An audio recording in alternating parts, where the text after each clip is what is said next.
Hello, everyone. Thank you for joining us for today's webinar. How many of you deal with strange diseases and would like to learn how to use ghost points? Well, you're in the right class today. My name is Myra Chen, and I'm your host and moderator for today's webinar. Here at eLotus, we have been hosting educational courses for over 3 decades, and we are so proud to be your trusted source for premium CEU content, with over 200 speakers, 700 courses, and 3,000 hours of CE. We really appreciate you all being here with us today. Let me introduce you to today's speaker, Lita Herman. Lita is an alchemical healer, Chinese medicine teacher, and author, known for her podcasts and books, including Through the Mystery Gate and the Big Little Gua Sha book. As the founder of the Alchemy Healing Center in Northampton, Massachusetts, she guides clients on transformative journeys and leads the Alchemy Learning Center, offering online classes on the 5 elements, the 9 palaces, and alchemy. Today's webinar is Integrating Individual Alchemical Ghost Points into Your Daily Practice with Lita Herman, sponsored by Evergreen Herbs. This course offers practitioners a practical approach to integrating alchemical ghost points into their daily practice, focusing on simplicity and effectiveness. You will explore the unique properties and benefits of these points and learn how to utilize them effectively to enhance patient outcomes. For our new attendees joining us, please let me familiarize you with our webinar room. Please set your chat from hosts and panelists to everyone. That way everyone can be part of the conversation. To ask questions during the webinar, please use the Q&A box so that the questions remain separate from the chat room. And lastly, the quiz. The quiz for CEUs will be available the next business day late afternoon for everyone with qualifying attendance. Now, let's get started with today's webinar and welcome Lita Herman. There we go. Thank you so much. And welcome everyone. And I just want to say a special thank you to eLotus and all the folks there for doing such a wonderful job putting this workshop on. I really appreciate you inviting me, and let's get started. So I'm going to just pull up our presentation for today. All right. So, and I do agree, if you would want to ask a question at any point, we're going to answer them mostly at the end of the workshop. So please put them in the Q&A box and we'll be able to go through all of them at the end. All right, so today we're going to talk about a really interesting topic, which is how to actually incorporate individual ghost points into your practice. We teach a lot of people how to do more longer treatments. We're going to talk about that. But today, I really want you to consider how you might be able to utilize one ghost point at a time, maybe a couple at a time, but just really just, simple in your probably 1 hour treatments with people, which I think is pretty standard in the acupuncture world. So the agenda today is, first, we're going to take a little side trip and talk about what we mean by being an alchemical practitioner. We're going to talk a little bit about the history of alchemy, the role of an alchemical practitioner, alchemical treatment protocols as a whole, not just the ghost points, how to assess and diagnose so you know which things the ghost points are helpful for, how to treat alchemically, which the ghost points, are alchemical points. So we have to learn how to do that. We're going to go through a lot of ghost points today, a ton of ghost points. So that'll be a big part of our workshop today. We're going to talk about mentoring and how you could maybe do more with the ghost points, and then we'll have our Q&A at the end. So first, I just want to tell you how I got interested in alchemy. I always, really gravitated towards psycho-emotional, spiritual aspects of healing when I was getting started. I studied with Elliot Cohen for plant spirit medicine. So that was a shamanic practice. I did a lot of intensive possession work, which led me to the 13 ghost points. I was working more in the Worsley tradition initially.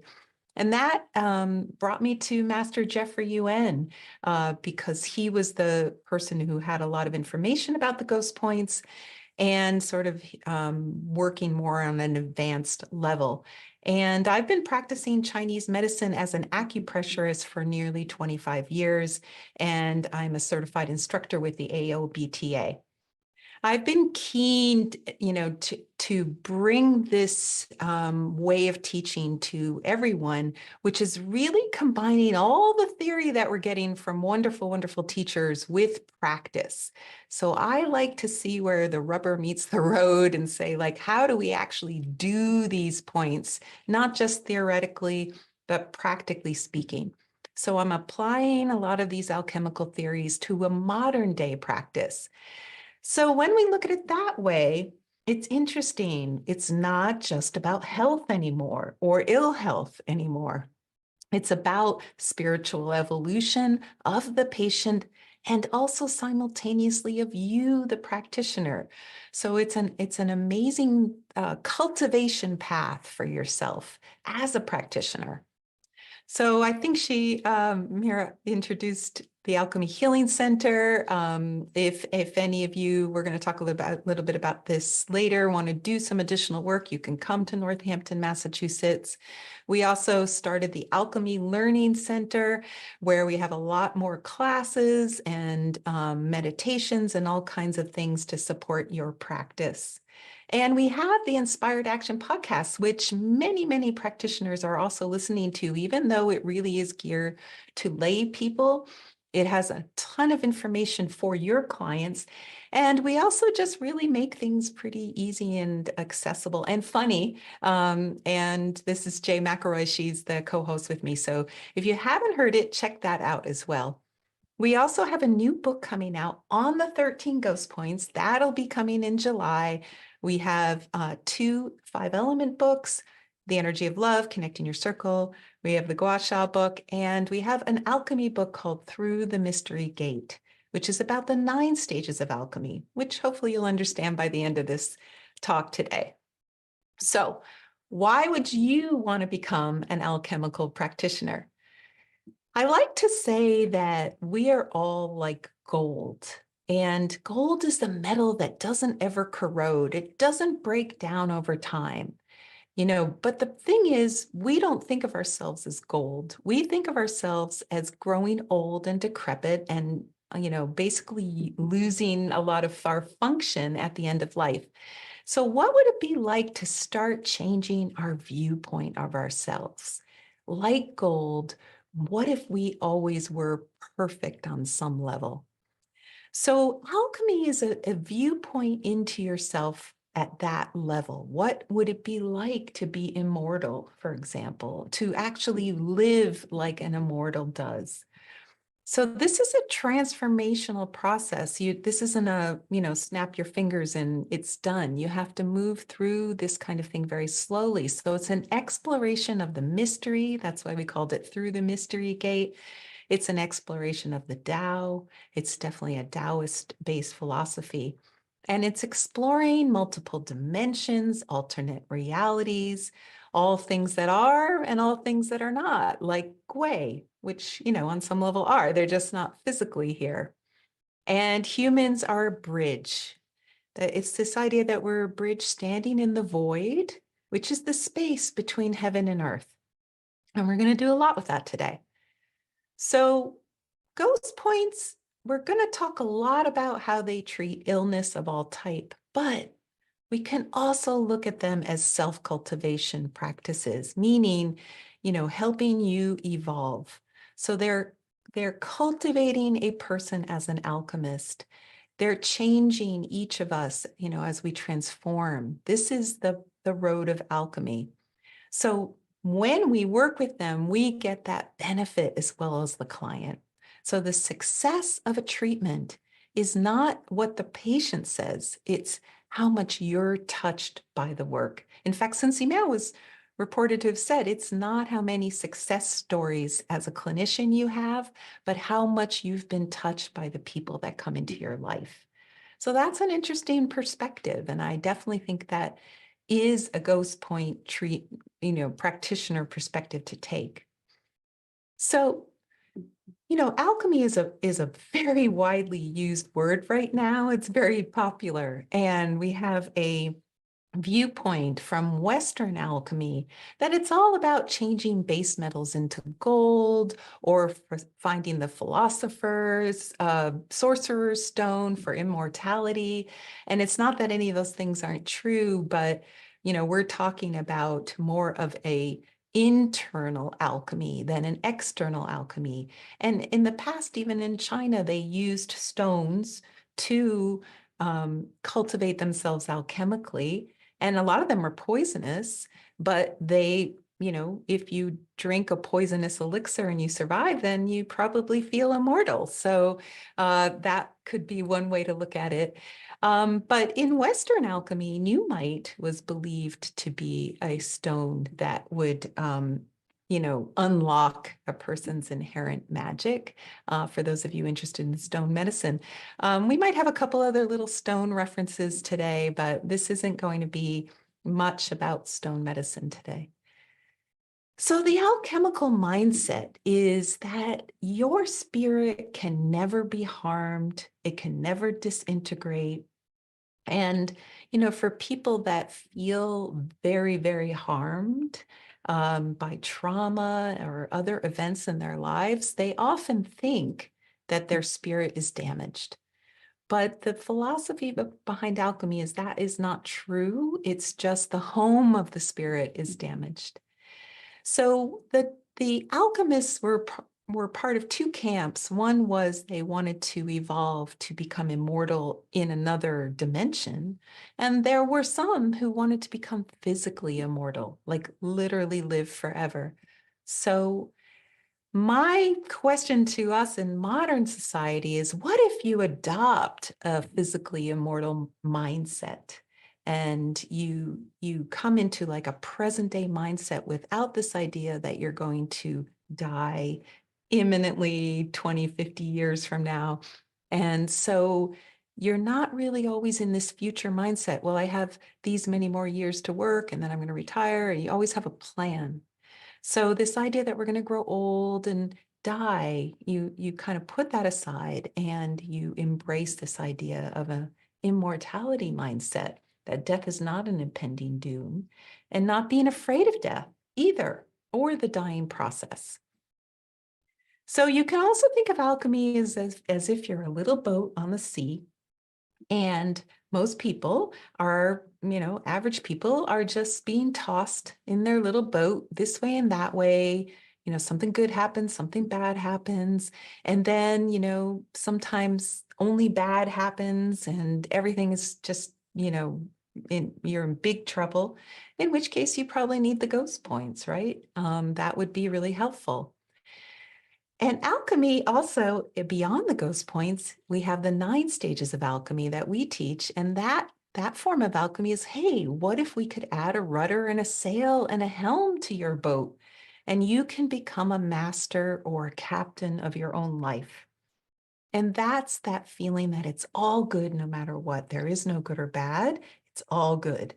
So that could be, being part of this quest to become immortal. And it's not just about being happy. There's more to that when you look at it that way. So a lot of times when we're looking at clients who might want to do alchemy, we're looking at them and seeing if they are asking the question, is there more to life than this? Just the day-to-day, is there more?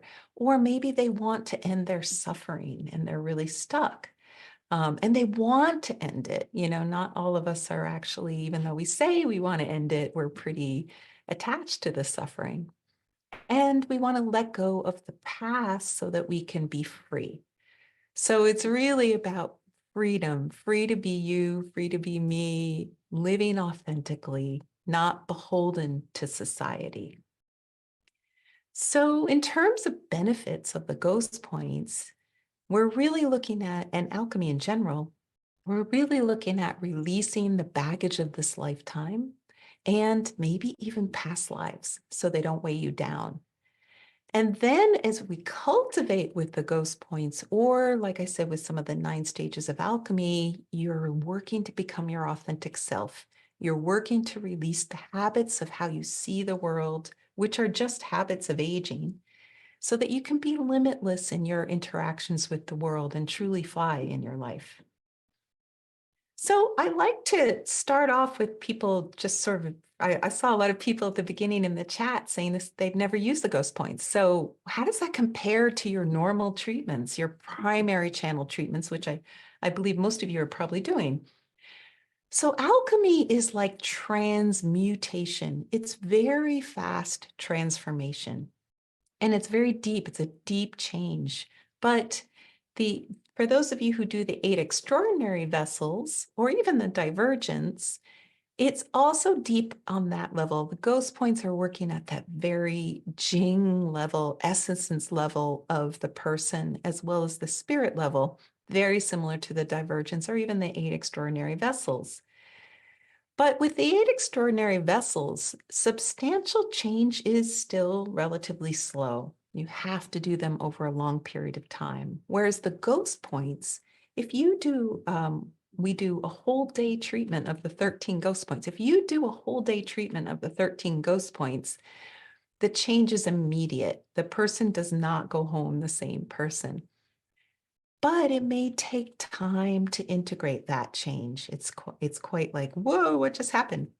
But it's also lasting change, which also some of the 8 extraordinaries and things like that are also that way. So if you really try to come at this with a new lens, imagine someone coming into your clinic, for the first time, and you could just sense, that their true nature or essence, like it's there, but there's like a cloud in front of it, something deep and buried, maybe something hard to access through to them. But you can kind of feel it, you could sense it. You might see auras, you might see it in the person's aura. I see monochromatically. So sometimes I see almost like a gray aura. And we're going to talk about how to diagnose and stuff later. You can also hear it in their voice. It doesn't sound like their real voice. Maybe their real voice would be kind of alto and it's a very high pitched, almost soprano voice. It's like, wait, that voice doesn't match that person. So whatever that is, whatever that mysterious thing is, we're going to talk about what that is. The ghost points are about freeing them from that. So you don't need to know what it is. We often get very analytical. We want to know what's wrong with the person. I really don't need to know what's wrong with the person. And often we get people coming into, acupuncturists get people all the time where doctors don't know what it is. Like it's mysterious. And that's even better because the person isn't needing you to diagnose it. It's just that we need to shift it. That's what this is about, is how do you shift some of these really difficult diseases? So most people in life, they're focused on either survival, they just want to survive, they feel like they're, on the edge, or they're really trying to feel happy and they can't find it. And so in that case, in both cases, they're really looking externally from themselves. They're looking outward. And alchemy is more inward, looking inside yourself, looking at your intention, discovering yourself, cultivating yourself like you're a garden. So our approach for you to become an alchemical practitioner has a bunch of ideas behind it. And this is really what Jay and I have put together in the Alchemy Learning Center. One is that you need to know who you are as a practitioner or as a client. You need to know energetically, and we use the 5 elements for that, or even yin and yang, that's helpful as well. And then you need to know about your life's curriculum, often corresponding to your first and second elements, you'll have the 9 palaces. Is it career? Is it relationship, health, wealth, home, children, travel, wisdom, prosperity? These are the 9 palaces of the heart. And we have an alchemical treatment that is about heart pains, heart pains in each of those 9 areas. And then finally, the alchemy that we're working with, we think of it like fairy dust that you sprinkle over something and make that magic happen. And so it's basically like really coming to know who you are. Then you can add that alchemy. And, alchemists were purported to have actually been able to fly from mountaintop to mountaintop in olden times. And so I like to say metaphorically fly in your life. And that's really you being authentic and being completely connected with the divine so you can walk your Wu Wei path, which our translation of Wu Wei is inspired action, which is why we have the podcast of that name. What is it like to know that every footstep in front of you is inspired, that you're moving, you're being moved by something greater? And so that's the self-cultivation practice that we're working on. And we like to say, it's a gift to yourself. Like if you decide that you're going to cultivate, it's like that should be getting up out of bed excited in the morning. You can't wait to meditate or do qigong or do your thing, whatever it is. It has to make your heart sing and really get excited. So it's about finding your path, and there's no one way for everyone. So our approach to becoming an alchemical healer is, who are you? We're going to have a meditation on that today. And, what are your 5 elements? How do you assess your 9 palaces? And then we can talk about doing alchemy, understanding alchemical concepts, not just the protocols, so that you can self-cultivate. And this is important because once you start doing the ghost points, the 5 elements and all these things, if you're not a 5-element practitioner, it's fine. You can learn it. We use it for a slightly different reason than people in 5-element acupuncture. We're not trying to pick points based on the element of the person, though you certainly can do that. We're trying to get to know what is causing this person not to be authentic. Where is it confused for them? Where has society told them to not be themselves?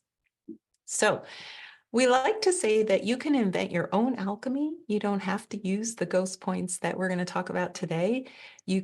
Or you can follow the map that the immortals and the alchemists have created. I like to say they're very smart men and women who, put a lot of thought into this. So while I love to put my 2 cents in, I think it's really about trusting that there's a long tradition of this work. So the question to ask yourself and your clients, are you ready for alchemy? And one of the things that we've noticed is it really requires a sincerity and a willingness to make change in life. Yes, you can bring the ghost points in when someone is really freaking out, but there's a level to how much that can happen if they're just trying to not change. That might not be the best time to introduce something like this. If they're asking for change, yay, they have that willingness. And you yourself, as a practitioner, might need a ghost points treatment in terms of like doing this work, not just to experience it yourself, which I really recommend no matter what, but to also maybe clear some of your ghosts, the things that haunt you from the past. So my philosophy is all the practitioners I'm working with should get their ghost point treatments just to experience it, but also to clear out any of their baggage. So the other question is, can you center yourself in yourself? Because if you can't, then some of the stories you're going to hear are very traumatic, very difficult for many people to hear.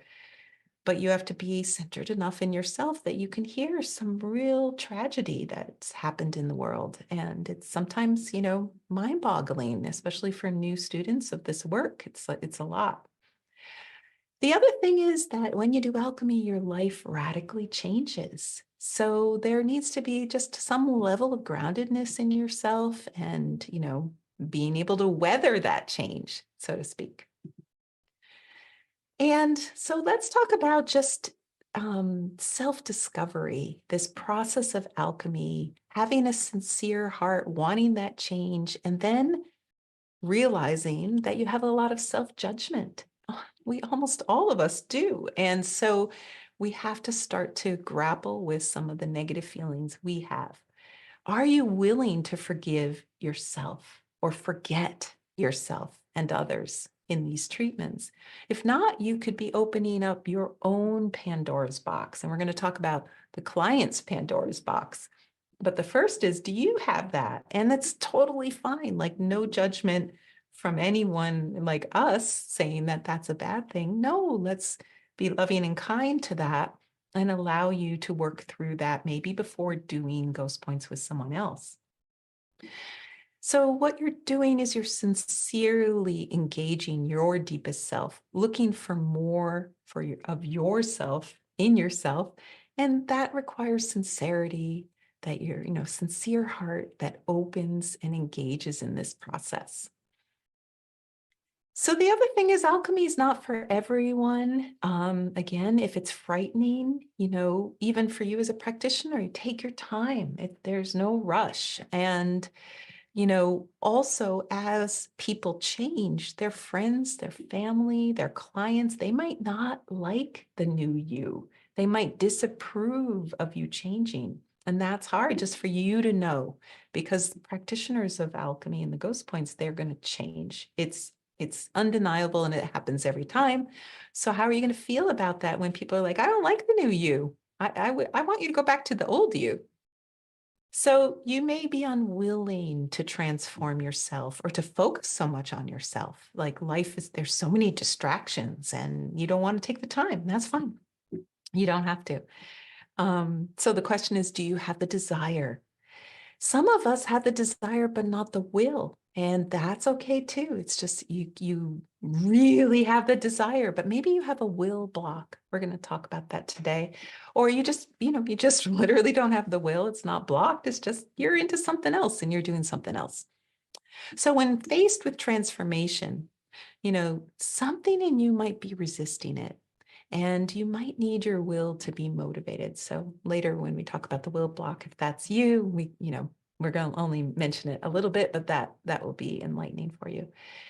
And the question is, what stories are you telling yourself about your current life? Because they're just stories, and just start to realize that that's what we're working in when we're doing alchemical Chinese medicine, is we're really working in the realm of people's stories and understanding that. So, okay, so if you're not ready, that's fine. Don't be discouraged. You can receive alchemy in the beginning, because that will help you get ready. So, like I said, ghost points treatment, but also 9 heart pains is very important. This is where you have those really negative stories, maybe addictions, maybe a lot of self-hatred, so that kind of thing.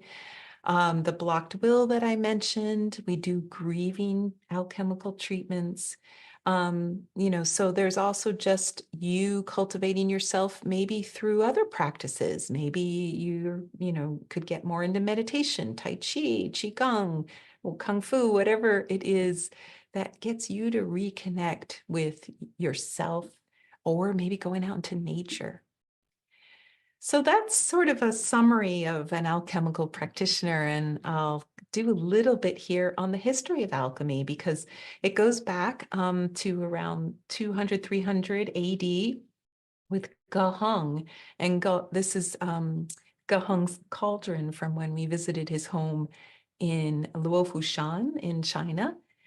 And even before Ge, way, way, way back, the original set of ghost points, which I've heard some people say it's 20, Jeffrey Yuan said 21. I haven't been able to identify exactly what Bianche's ghost point list was, because I don't think anyone knows for sure. He was a mythical doctor, before the Common Era. And he was probably a shaman, because he wore like a bird-like robe, or he's pictured like a bird. So he had an original set. Then came Ge, who did a lot with alchemy, not so much ghost points. He worked with stones. He worked with the stone elixirs. They were eating cinnabar, realgar, opalmint, like pretty toxic things. And he wrote a book, the Baoputsa, which is about alchemy in general and all these different ways you can do alchemy. The 9 stages of alchemy that we do and what the Through the Mystery Gate book is about his 9 elixirs idea and how that's been translated over the centuries since he was here into something that we can do with acupuncture. And again, he included poisonous substances, but Sun Si Miao really looked at him as a mentor, whether or not Gahong was still alive, because he was purported to have disappeared and left his clothes behind into thin air. So maybe Sun Si Miao had a direct relationship with him, but obviously there's a gap in their lifetimes. Sun Si Miao is also supposed to be immortal, and is often called the king of medicine, and he's everywhere in China and all the Taoist temples. And by age of 20, he'd mastered all the classics. He was just so important in medicine. Most of you know him. And he invented this 13 Ghost Point protocol out of the points of Bianchi. And he didn't think the stones were the way to go. He thought it was too dangerous. He saw people die. He really recommended inner alchemy, more like meditation, maybe acupuncture points, things like that. Another door at his house and yet another door at Sun Si Miao's house on Yao Wang Mountain in China. So again, what is alchemical healing? We're focusing on the person's perfection, not the problems. Now, as healers, we're often focusing on the illness. What if when your person comes in, you look at the perfection underneath that illness? That's alchemy. So we're getting to the source of the issues and why they're there. What is deeper than that illness? And so we're looking at the authentic identity of a person and then looking at how it's been subverted by maybe shui qi, which is, we're going to talk a lot about, evil qi, maybe trauma, maybe negative influences from others. But here's this beautiful, authentic person, and yet we can't quite, they're not quite manifesting that way. So we're looking at facilitating, not so much healing and helping, because they're already perfect. So we don't need to heal them. We just need to facilitate some level of transformation. So a lot of the work that we're doing with our students is helping them let go of the desire to heal, so that when you're with someone, there's no agenda, no goal, no outcome you're looking for, no expectations, being fully present, doing your best quietly, and then letting go. So the patient doesn't feel pressured to please you, the healer. So the practitioner is evolving and changing in every treatment. So you could think of it as just being a witness to a person's transformational process, a crossing guard at someone else's crossroads, being yourself, full eye contact, witnessing fully so the transformation can happen. Being 100% in the present moment. This is how you have to be with every ghost point you treat. We're going to talk a lot about what makes a ghost point treatment a ghost point treatment, but this is the most important thing, the fundamental thing you need to think about. So why would you become an alchemical practitioner? I saw some of you have never done it. Why would you do it? So it's about your personal evolution, not just to help others, which is really different than a lot of the other things you've been studying. I want so much to help my patients. What about a technique that's really going to help you through the treating of others? You will change, you will transform, you will transmute just as much as your clients. So you can't work with clients who are further along in alchemy than you.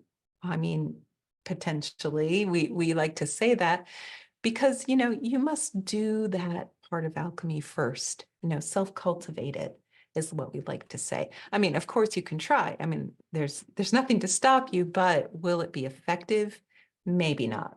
So we like to say, this is something where it's non-negotiable in my mind. You have to do the work that you're doing with your clients. So as an alchemical healer, again, healing is not a job. Now it's become a love, a passion, and a spiritual path that you do for the rest of your life. So your vocation is your dharma. You know, when you think about it, your eyes sparkle, you light up. It's like, yes. So the job is to let go of your judgments. Those are just distractions. And to start being in sort of the realm of magic. Alchemy is the closest thing to magic I know, where anything is possible. People always come to you, I'm sure, and say, can you heal this? And most of us, I think, probably say, sure, yeah, acupuncture can heal that. And so it's the attitude that anything is possible. And so, again, it requires an open heart, and there might be some resistance in you to that. A fear of maybe even losing your identity. If you're with someone and you really open your heart, maybe the patient will overpower you, or you'll get consumed by the gwei, the ghost. So there's some fear, some trepidation there. So a lot of what we're working on in this work is also, how do you maintain your identity so strongly in yourself, where your spirit is seated in yourself, and establish heart connections with other people or even ghosts, you know, non-physical entities. If you believe in that, if you're going to share your heart with them, how do you do that without becoming possessed yourself? So, you know, if you go into the clinic and someone comes in, you're like, oh no, this person again, they're so draining. They drain my energy. Well, that's just your chi. That's not your identity. You can walk away and not work with that person. So there's a difference between sometimes when you feel like someone's, you know, pulling on you, of whether or not your identity is strong in yourself. That's what we're looking for. And, you know, and then we can talk about how you can not give your chi away to people, which is also possible, but it's not like it's going to hurt you. It's just that, you know, you're a little scared perhaps. And the fear is not great in ghost points. We a lot of the training we're doing is to help you get rid of fear. So it's about having a good relationship with yourself before having a good relationship with your clients. You have to be the patient, and be patient with yourself as you move along your alchemy path. This is my favorite quote, by Claude Lard and Elizabeth Rochat de la Vallée. I think it's the translation from maybe the Ling Shu. I don't remember where they took that from. You must first have a deep understanding of your own life, but before pretending to know life in another, especially the disturbances in the development of life in another. This is what we're working on in the Ghost Points. This is what we're assessing. What are these disturbances in the development in the life of another? So that's what we're working on. So when you're connecting with a person, you're going to be learning how to connect with their spirit. When you experience the healing as well as them, that's the indicator of success, because your spirit is also having the same experience. So you kind of go through these realizations with each other, these aha moments when you're doing ghost points. It's like, whoa, you know. So it's like almost one heart, one mind, one spirit. That's possible in the treatment room. So again, the transformation is yourself. You're developing a good relationship with yourself so you can have a good relationship with your client. You're developing a deep understanding of your own life so you can know life in others, and you're recognizing disturbances in others based on you resolving your own disturbances. So we're going to talk a little bit about who are you, and the truth is you can be all of these things on some level, but you usually have like a one that you prefer.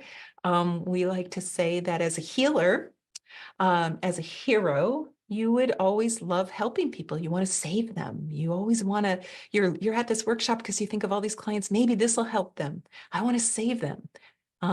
Or you might be a saint. You might be a teacher. You might want to teach them acceptance of their plight in life. And maybe the ghost points you think is going to help you teach them, which they will. So they can do both things. And then as an alchemist, it's really just being in the middle of those two. A little bit of a hero, a little bit of saint. What you're really doing is facilitating transformation, but only when the inspiration comes from you, literally like you're led by the divine.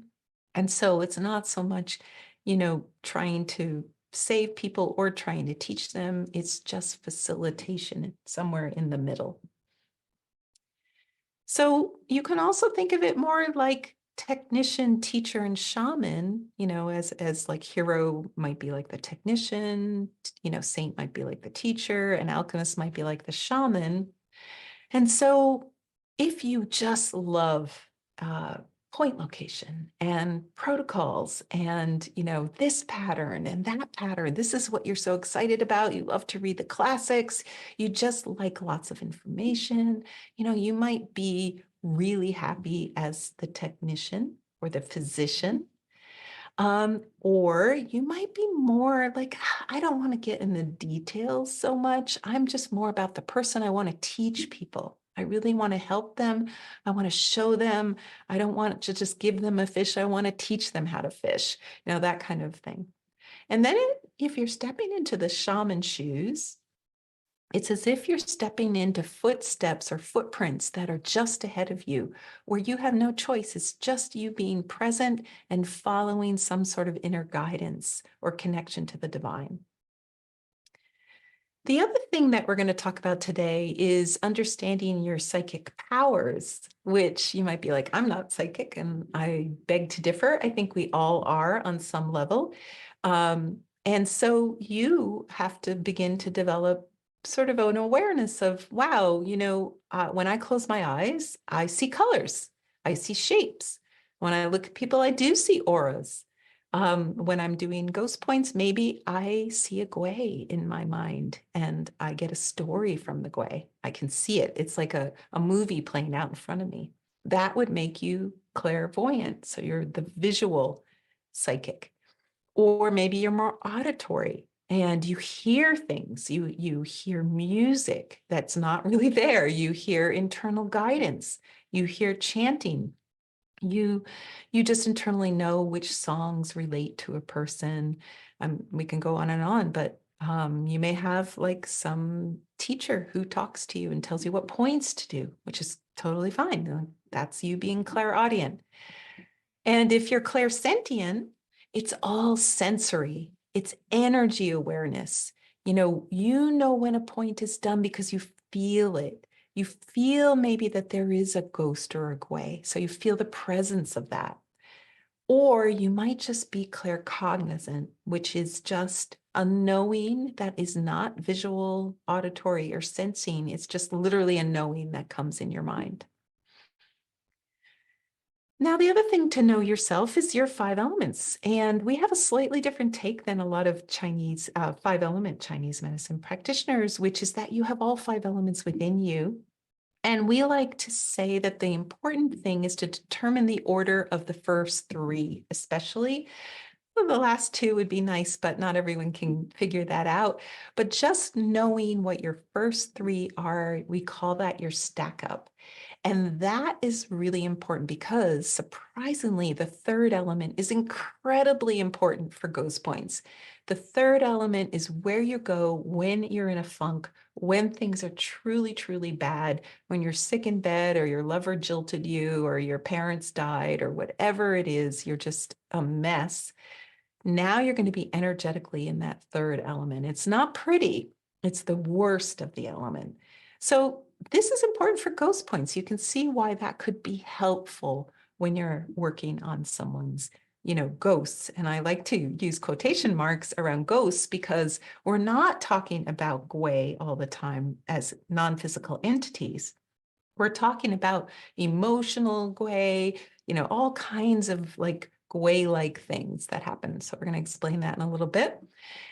And so it's also important to know your client's elemental stack up. And this is about their true nature, becoming adept at this. We have a lot in the Learning Center that can help you if you didn't study 5 elements. And even if you did, I think you should check out what we're doing with this because it's different.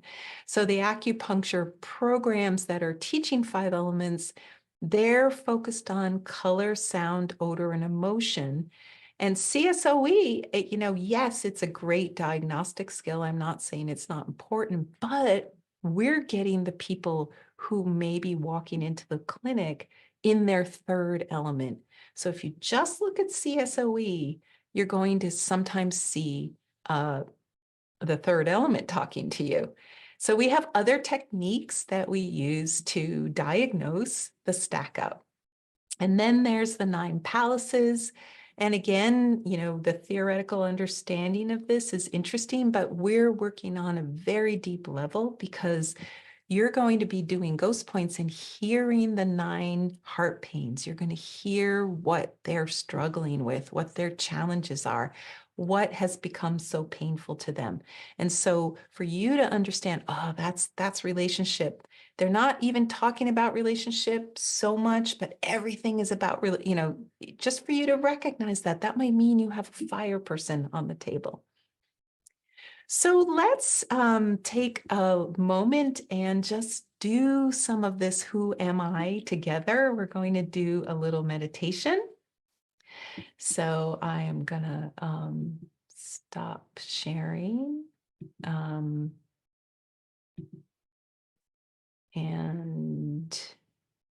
But I don't know how. Okay. Oh, there it is. Nope. All right. Well, my little box, you can make me bigger if you want. I'm not able to stop sharing that. All right. So what I recommend you do is get comfortable, and I really want you to look inside yourself and do this. And if you've done this with me, today's going to be a little different. So I recommend you do it, and we're just going to take a little journey together. And so this meditation, you're going to ask yourself who you are on a very simple, basic level, not in relation to anyone or anything else in this world right now. And you're going to explore visual, auditory, and sensory ways to find the answer. And this is a conversation with your heart and your higher self. So first, I want you to get comfortable, either in a chair or you can sit cross-legged on the floor. And I want you to, maybe think about, you can put your one hand in the other hand. For those of you who are yang dominant, male oriented, you might put your left hand inside your right hand. And if you're yin dominant, female, you might put your right hand inside your left hand. If that's uncomfortable, just place your hands on your legs, like your thighs. If you're sitting in a chair, that's fine. That's just another way to sit. You can put the tongue on the roof of your mouth. Open your armpits just a little bit. Just allow some air there. And then close your eyes and take a slow breath in and a slow breath out. And as you breathe in again, focus on the top of your head. And on your exhale, imagine that energy or water is slowly and gently flowing down from the top of your head over your eyes. Or you can imagine energy or flowing liquid like an egg yolk or honey, something warm and soft, slowly moving down from the top of your head, over your eyes, over the back of your head. Just feel the downward energy moving down over your face. And breathe in again. And breathe out. As you breathe in again with your exhale, you're going to continue to imagine this energy slowly flowing down the front of your neck, relaxing your jaw as it comes through your face, relaxing also the back of your head, Just feel the energy sinking everything down, your facial muscles relaxing and letting go. And breathe in again and breathe out. As you breathe in again, just allow that energy to now relax your shoulders, relaxing your chest and your upper back as that energy descends downward through your chest and into your belly and your low back. You can imagine a gentle waterfall falling all the way down from your chest to your hips.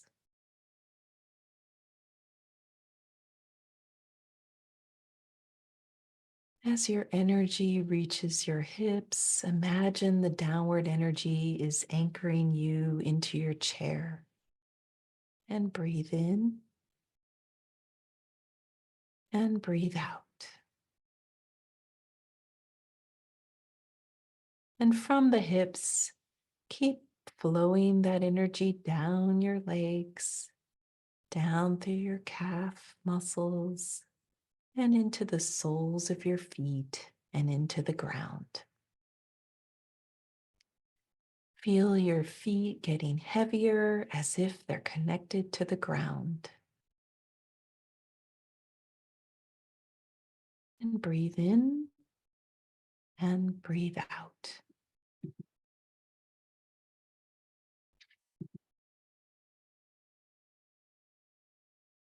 Now bring your focus to the top of your head, the pinnacle of your head, do 20, called Bai Hui or 100 meetings. And just hold that point if you wish. You don't have to, you can imagine it. And just focusing on that point, imagine before you were born, before you were even the spark in your mother's eye, when you were in wholeness, a place of oneness with all that is, way back before you were born.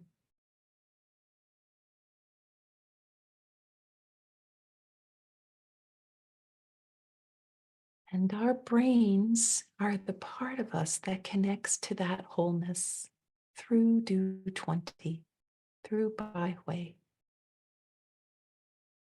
And this is the part that we call the big Shen, the big spirit. The big Shen is the part of our spirit that we borrow from wholeness for our lifetimes. And when we transition to non-physical, when we die, that big Shen will return to the wholeness.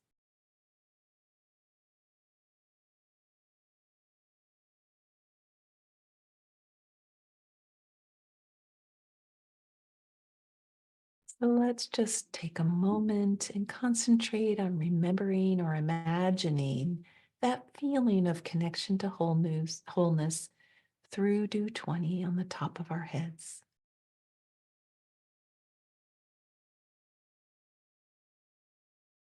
In wholeness, our individual identities do not exist.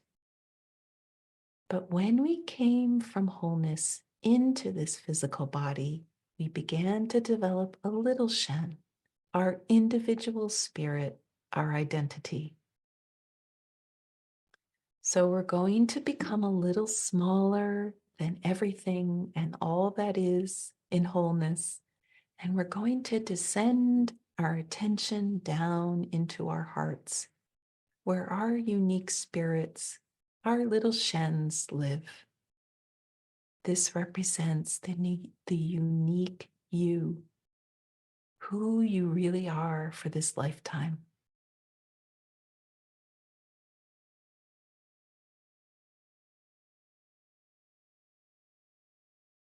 So bringing your attention to your heart, and if you want, you can place your hand over your heart. And just for a few minutes, be present with your own heart in the center of your heart. Imagine the empty space inside your heart where the blood flows through, which we call the void of your heart.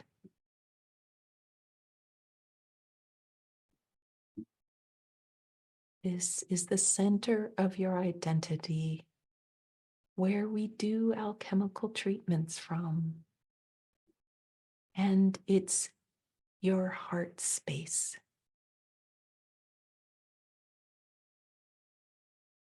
You can think of it as opening your heart to yourself, just you, no one else.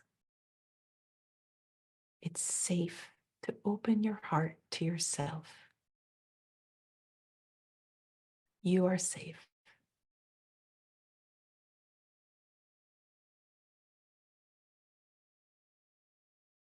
And if you can try completely opening freely to yourself in this very moment, where you have no goal, nothing to achieve in the outside world. You're just being with yourself in your heart space.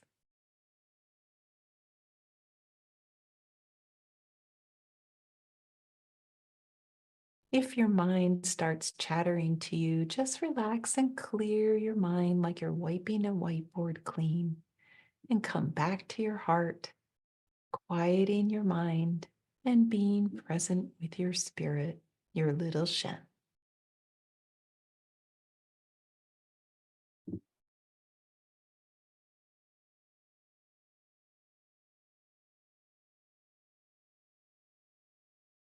Now, in that heart space, ask yourself, inside yourself, a very simple question. Who am I?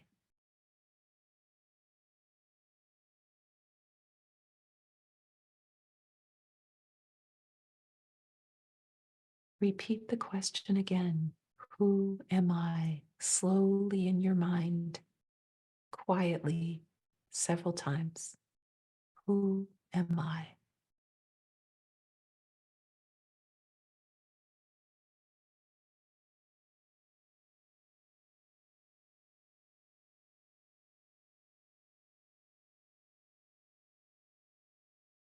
And now you can pause and wait for an answer.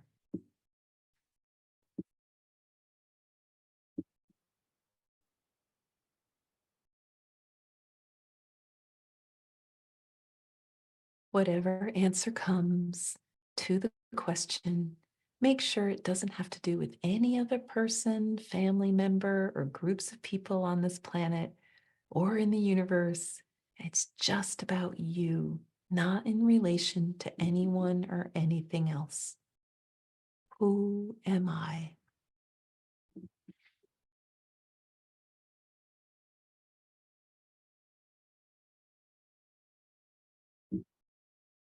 You may have multiple answers. So if that's the case, just focus on one that feels most essential to you. And breathe in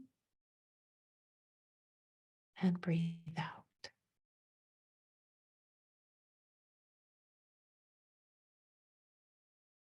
Now, if you're more clairvoyant, meaning you have good visualization skills in meditation, especially, you might find it easy to see or imagine a symbol or image that represents you.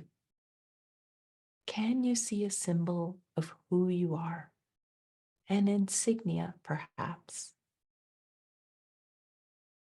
In China in the old days, people signed letters with wax and a seal or a stamp that they had an insignia made on. It was uniquely their symbol that identified them. What would your seal be? Who am I?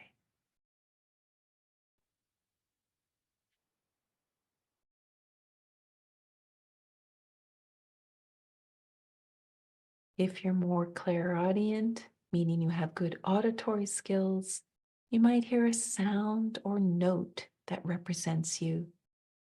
Take a moment to connect with that sound.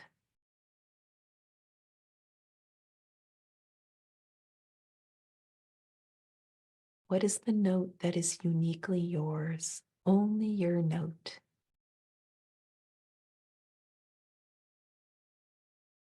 This note is so unique that if someone else heard it, they would know it's your note.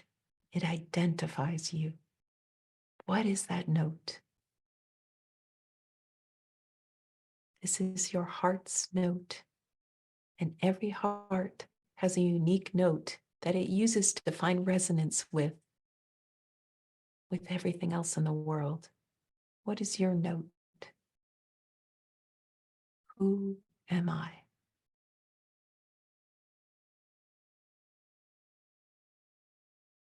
If you're more clairsentient, meaning that you have good sensory skills, you may have a sense of your own energetic signature. Take a moment and connect with that energy that identifies you. Feel inside yourself for the energy that is your signature. This is the energy that if someone else was sitting next to you in the dark, they would sense you were there. It's your vibrational nature.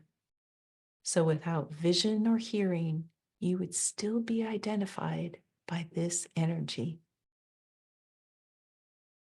Who am I?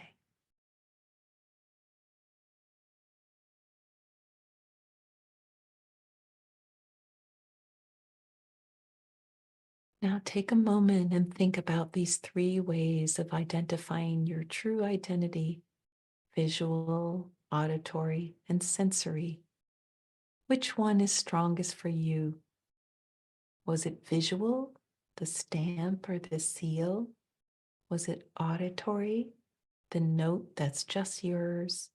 Or was it vibrational, that sensory feeling energy? Pick one of them and take a few minutes to really focus on the one true you. As you meet this true you, imagine how your true self could be even more authentic in the world.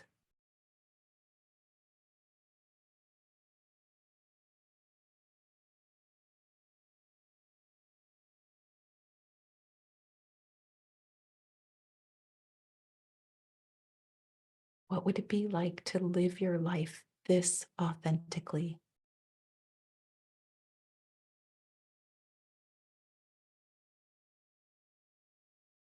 Would it be different? Would your relationships be different? Would you do anything differently?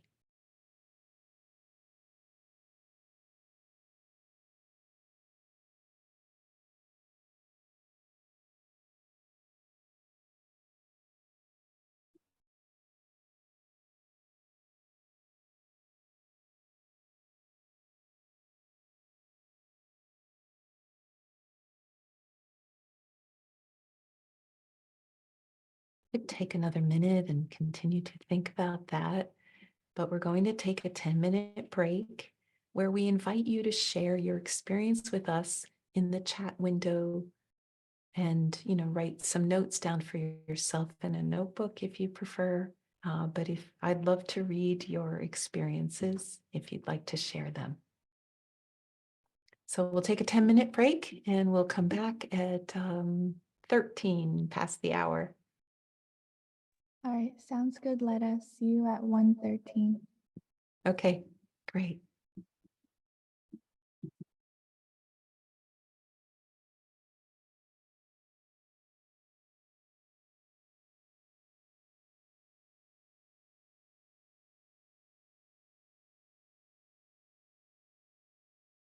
Recording stopped.